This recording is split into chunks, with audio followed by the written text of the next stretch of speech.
Raj Sisodia. Raj, good morning, welcome. I know you are going to have a fantastic guest this morning, but don't worry, I won't spoil the surprise. How is everything in Boston, Raj? Good morning.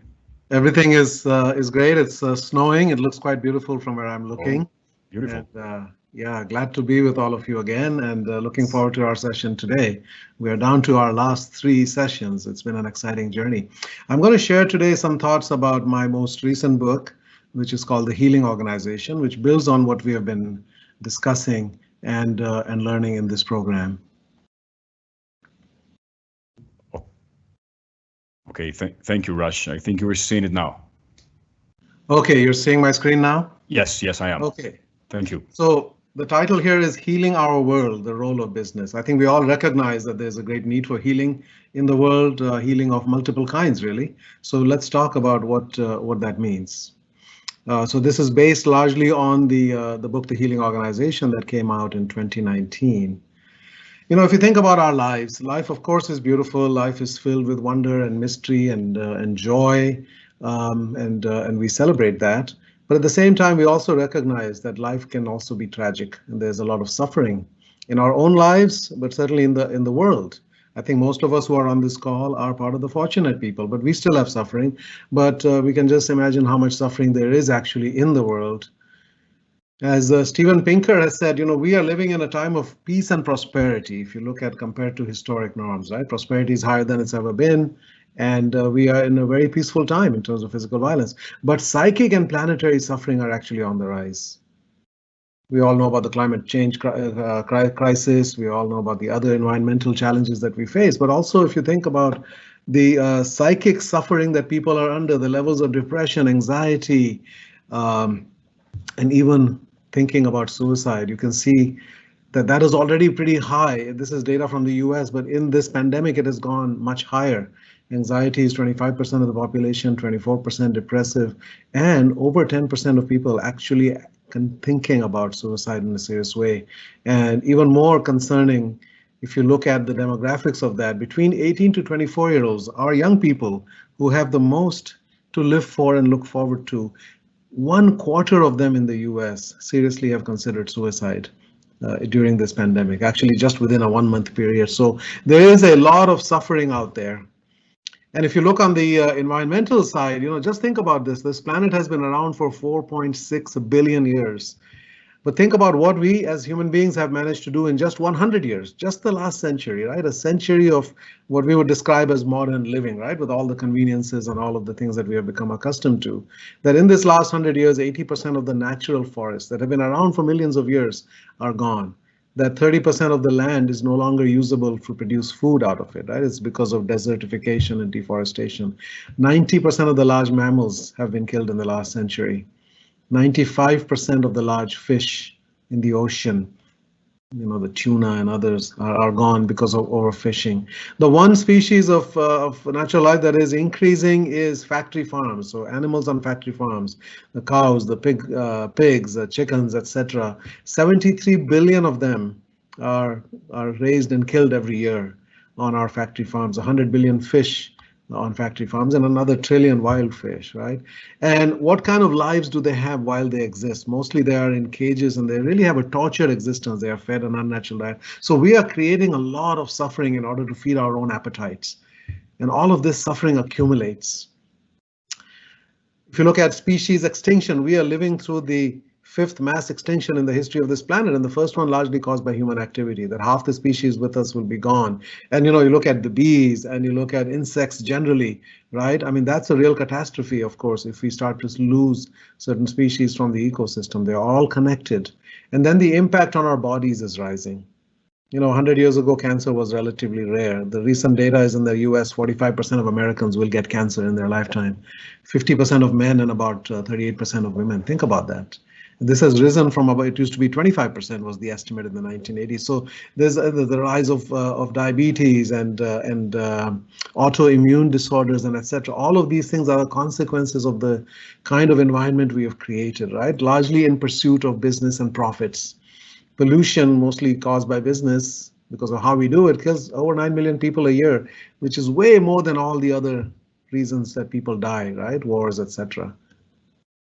And there's a huge cost to that we are generating, but we're not actually being asked to pay for. There's a $4.7 trillion damage that we're doing to the environment. So if you look at all of the suffering that's out there for other species, for our planet, for human beings generally, I think we need to recognize the need for healing, that we all need to heal ourselves. Every one of us has some degree of what we would call post-traumatic stress disorder. I mean, there's trauma in all of our lives. Some of our lives we have more trauma. Our families need to be healed, our communities. Certainly our countries need to be, companies and our countries need to be healed. The United States has never been more divided than it is today. Family members, friends don't talk to each other over politics. We need to heal our planet, as we talked about, and its ability to sustain us and all the other life forms. And we need to heal the past, the present, and the future. You know, until you heal the past, you really cannot heal in the present. There are many situations, you know, South Africa showed us how to do this.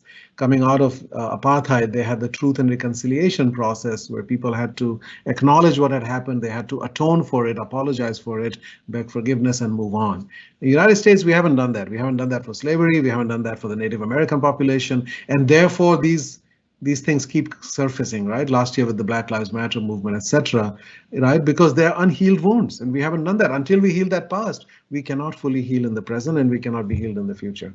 So we need to do all of this kind of healing, and therefore I believe that each and every one of us can think of ourselves as healers.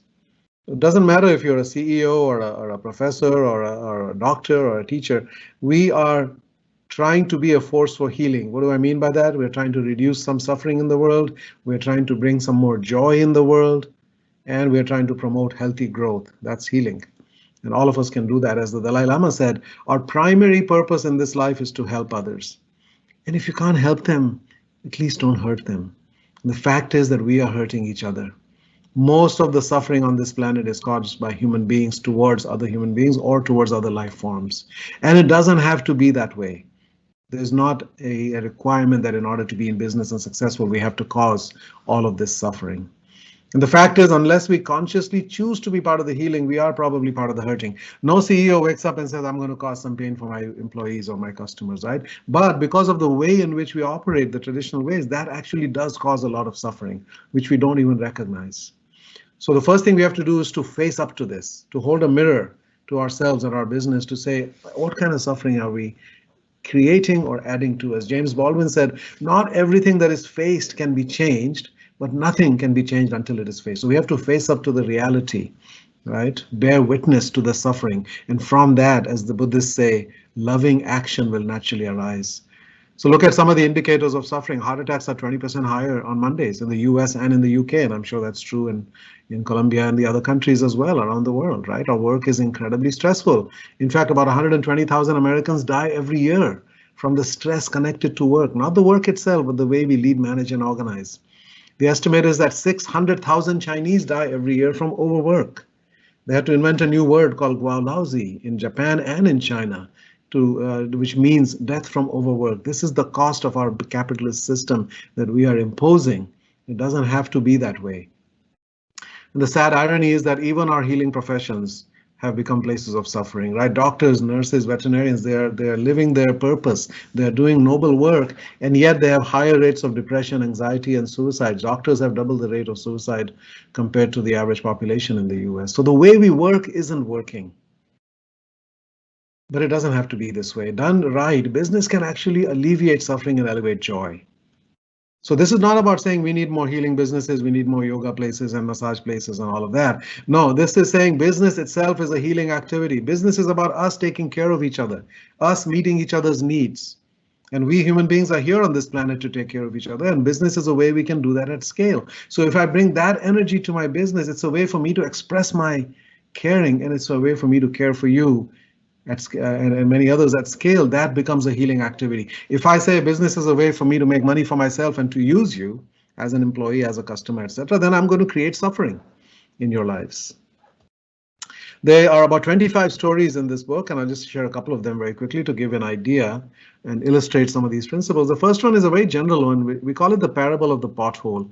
You know, our life goes along and then suddenly something happens, right? There's an emergency and we need to deal with it. And most of us, I think, listening today are fortunate we have the resources and we have the know-how to be able to deal with that. But there are many people who actually don't. I would say the majority, even in the US is a rich country, right? By any standards. And even at a time of economic boom, 40% of Americans before the pandemic had less than $400 in the bank. And if they needed $2,000 within 30 days, they would not be able to come up with it. So a small incident in their life could completely destroy their life. Their child falls sick, their car breaks down, their heating system breaks down. They don't have the money to fix it. What are they going to do? They can't get it from their friends, from the employer, nowhere, right? So life is on the edge of financial ruin. And so this is a story of a company called Apple Tree Answers, where the CEO looked, this was a company that was a call center company, and he had grown this by acquiring a whole bunch of other call center companies, and it became the second largest call center company in the US.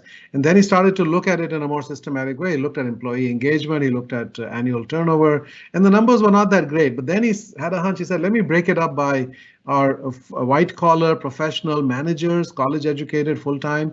What's the turnover for them and what's the engagement? Engagement was high and turnover was quite low, actually, only 3%. And then he looked at the hourly workers, the 85% of the employees who were actually answering the phones and doing the work. And he found that the employee turnover was 118% a year and their engagement was only 12%. And he said, wow, same company, very different experience, right? I call it the caste system. Every company has a kind of caste system. They're the privileged few, the high potentials, the managers, etc., with benefits and with a career path and leadership development. And then there's everybody else who's just struggling and survive. And then 8 or 9 months later, they leave and they try to get another job. But they're kind of locked in, right? And they can barely survive. So he said, I want to help people deal with those. So financial insecurity was a big challenge, right, for people. And that's why there was low engagement. So he said, I want to actually help people. And they created a program. I said, if something happens in your life that you need help, please ask us and we will try to help you, right? And they waited for about 8 days and nothing happened. And finally, they got an entry and it came from a woman who's a mother, a full-time employee here. And she said, I'm so sorry, but I need help. My ex-husband stopped paying alimony 2 weeks ago, and 1 week ago, my 2 children and I got evicted from our apartment. And now I've been living in the car with them for a week. And I'm sorry, I can't do this to them anymore. I need help. And the CEO, John Ratcliffe, saw this and he said, all I felt was a deep sense of shame. He said, this is a mother who's working full time. What kind of a leader am I? What kind of a company am I running here? Where it took her 8 days to let us know, even after we have asked people, and put this program together, right? So of course that they got into a hotel that night. They got a new apartment, helped her get into another apartment within a week, helped her with the deposits and the furnishing and all of that. And then they told her, we don't have to tell this to anybody. We can keep this confidential if you want your privacy. And she said, nobody has ever done anything this nice for me in my entire life. I'm going to tell everybody I know. And of course, the word got out, and within weeks, there was floodgates had opened, and many people started to submit their own challenge. People, I say, are heroic and people are stoic. They show up at work and they do their work. And if you could see a thought bubble over the head of everybody about what they're really dealing with in their life, their mother just got Alzheimer's, their kid got addicted to opioids, or they have some financial crisis, or 1,000 other things, right? It would break our heart to know what's really going on in people's lives. But we have to open our eyes and our hearts to the real suffering that's out there. So they did, and they started helping people one by one. You fast forward 2 years later, the annual employee turnover of this company fell from 118% down to 16%. And the industry average is 150%. So think about that. They are 10 times better than the industry average in employee turnover. So the productivity and the customer service and all of those things went up dramatically.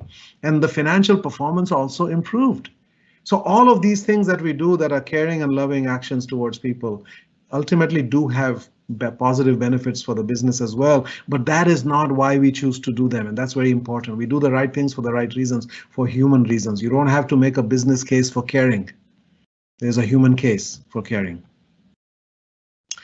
Another set of examples we have are around challenging industry norms. Every industry operates with certain common practices, right? So if you're a consulting company in the US, management consulting company, it means that you're going to be at the client side Monday to Friday every week, working with the team, right? And then you come back home and then you leave again early Monday or late Sunday, and then you come back late Friday. And meanwhile, your kids are growing up and they barely know you. And on the weekend, you're busy with all kinds of things. So you're going to miss the childhood of your own children. So these 3 Accenture consultants, when they started to have families and children, they said, wow, we don't want this for ourselves, right?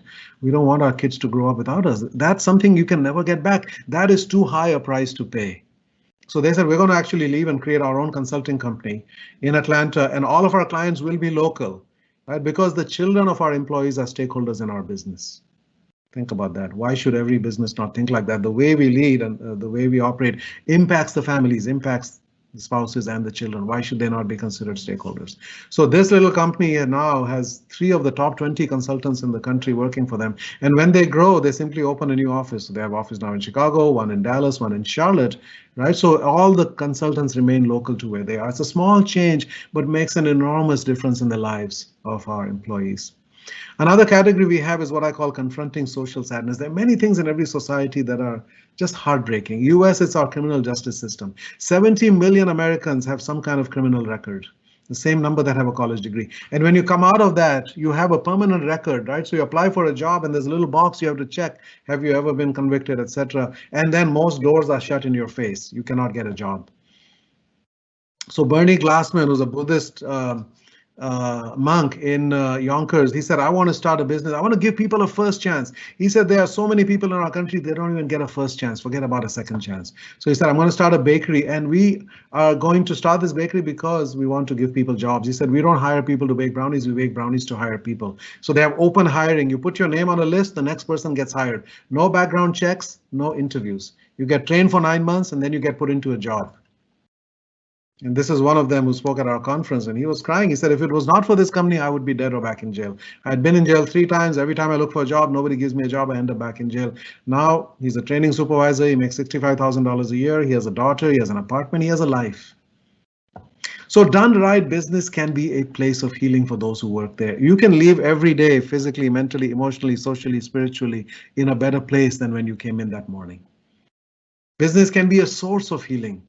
For those we serve, our customers, our communities can all be made better and healed because of how we operate. And we can be a force for healing in society. We can show how we come together and we work together, despite all of our differences, right? Ethnic, religious, political, whatever it might be. We come together, we have a shared purpose, we have shared values, and we do great things together. And we celebrate our differences and our diversity, right? So business can do all of those things. But like with everything else, it comes down to leadership. Whether you are a healing organization or a hurting organization depends on the leader. If you have a leader who has not healed themselves, a leader who's carrying around their own inner wounds from their childhood or earlier in their lives, then they will manifest that into the world. Right? The macrocosm is a reflection of the microcosm. That's why we start with heal me, right? In order to serve we and impact the world, you have to start with yourself. And that's really what this journey is about. In the next 2 sessions, we will talk about conscious leadership as well. So as we come out of what we're experiencing now, the new normal we know cannot be the old normal. We have to create a better and different reality. You know, when I started writing the healing organization, I went to a Chinese restaurant. In the US, they give you a fortune cookie at the end of your meal, right? And this is what I got. It said there are many ways you can be hurtful. There's only one way to heal, and that is through love. And this is a word we must embrace. This is a word we must bring into our businesses and our language. Because the fact is, there are 2 things that are locked up in our corporate closets. And we need to start by liberating those. The first is unexpressed love. Human beings have a need to care that is greater than any other human drive. But in our workplaces, we really don't have the opportunity to express that. We're supposed to put on our mask and put on our armor and go to battle. Right? Capture market share and destroy the competitors and earn some, profits for the company. There's all this care inside us that we cannot show up with at work. We're supposed to leave that at the door or leave that at home. But we can express that in every aspect of our life. And then there's the silent suffering. As I said, if you could see a thought bubble over everybody's head, all your colleagues, what they're dealing with, right? And yet they're doing their job. Now, if we could liberate both of these, if we could allow the love to be expressed and the suffering also to be expressed, that people feel vulnerable or are willing to be vulnerable in front of each other. That's why real human connection happens from that place of vulnerability. And if the leader can model that, if the leader can share their own challenges, their own struggles, and if they can demonstrate their caring and their love, that will then create, and they can model that, and that will create a tsunami and a cascade of similar behaviors throughout the organization. So I think this is my challenge to you. This is my request to you, that start thinking about this in a human way, start thinking about your own relationships to your people at work in this way. Think about what needs to be healed, how we can surface that, so that we can transform our workplaces from places that too many people feel like a prison. You know, you're waiting for the day to end, you're waiting for the week to end so that you can actually go out and breathe, right, and have a decent life or enjoy your life. How can we change our workplaces from prisons to playgrounds where people have camaraderie, they have joy, they have creativity, they have fun while they're being productive and you know, and doing great things for the business as well. So that is really the promise and the reality of healing organizations.